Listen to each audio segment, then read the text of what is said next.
Dungu Jane, Dungu Lilian, Dungu Mary, Dungu Wairimo. Zaidi ya wahitimu 1100 wa taaluma ya usimamizi wa rasilimali watu almaarufu CHRP wametambuliwa rasmi katika mahafali ya 6 yaliyofanyika jijini Nairobi, huku serikali ikionya dhidi ya mienendo isiyofaa kazini na changamoto katika mfumo wa usimamizi wa watumishi wa umma. Waziri wa utumishi wa umma Geoffrey Ruku amesema serikali inakabiliwa na changamoto nyingi za kiutendaji, ikiwemo watumishi wa umma kuchelewa kufika ofisini na matatizo katika mfumo wa malipo ya mishahara ambayo baadhi ya watumishi wamekuwa wakibadilisha makundi zaidi ya mara 3. Amesisitiza kuwa ni lazima nidhamu kazini imarishwe na maadili ya kikazi kuzingatiwa, huku akisema wale wanaoondolewa kazini nafasi zao zinapaswa kujazwa ipasavyo ili kuhakikisha huduma kwa umma hazikwami.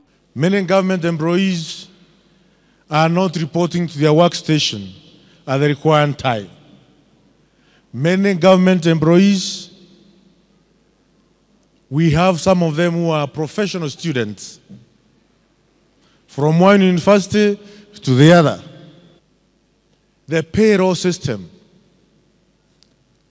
which is the responsibility of human resource managers.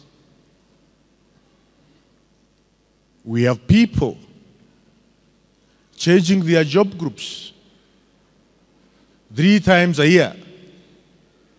And not something that has been recommended by the Public Service Commission. Meaning, it is those human resource managers who have the right to enter, to go into the system, who are colluding and changing the job groups of some government employees 3 times a year. Waziri Ruku amewahimiza wahitimu kuendelea na masomo ili kuwa wataalamu wanaotambulikana kimataifa, akiahidi ushirikiano wa wizara yake katika kuinua taaluma hiyo muhimu. When we see that you are taking your time to get certified so that you can ensure ethical conduct in your profession, you are there to aid. Katika mahafali hayo, wataalamu 1130 wametambuliwa rasmi, wakiwemo wanaume 255, wanawake 875 na watu wawili wenye ulemavu wanawake, wakiongoza kwa asilimia 77.4 ya wahitimu wote. While women continue to dominate in numbers, we must create room for more men to take an interest in this noble field. To our male finalists, I commend you for stepping up and choosing to be part of this transformative journey.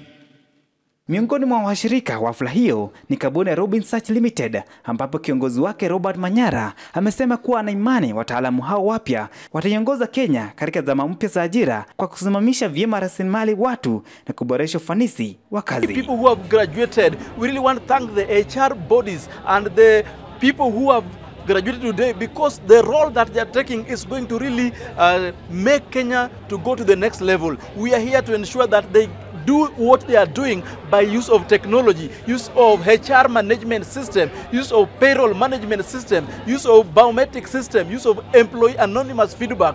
We have realized so many employees, sometimes they don't give their best simply because they don't know what to do when they are frustrated, and that's why now we have employee anonymous digital feedback, because we are removing all manual suggestion box where people used to write with the papers, and through this we believe the productivity will increase. By use of biometric, when somebody comes they put the fingerprint in and out, that means you are able to know how many hours an employee has worked, and this is the best way currently. Manyara ameongeza kuwa lengo kuu ni kuhamasisha shughuli nyingi kutoka mfumo wa kawaida wa mikono hadi kidijitali, hatua ambayo itasaidia kuongeza kasi na kupunguza urasimu kazini.